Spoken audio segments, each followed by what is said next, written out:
پاکستانی روپے کے مقابلے میں امریکی ڈالر غیر یقینی صورتحال کا شکار ہے۔ کسی روز اس کی قدر کم ہونے لگتی ہے تو کبھی یہ اوپر جانے لگتا ہے۔ ڈالر کے اتار چڑھاؤ کی وجہ سے ملکی معیشت پر برے اثرات مرتب ہوئے ہیں۔ مہنگائی بلند ترین سطح پر پہنچ چکی ہے۔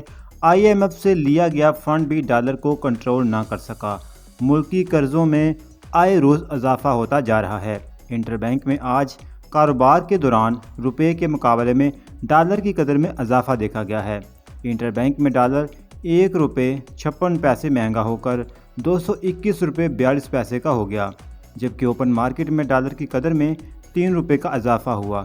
اوپن مارکیٹ میں ایک امریکی ڈالر 233 روپے کا ہو گیا ہے۔ اس طرح اوپن مارکیٹ میں اور انٹر بینک میں ڈالر کا فرق تقریباً 12 روپے کا ہو گیا ہے۔ ملک میں سونے کی فی تولہ قیمت میں آج پھر ہزاروں روپے کا اضافہ ہوا ہے۔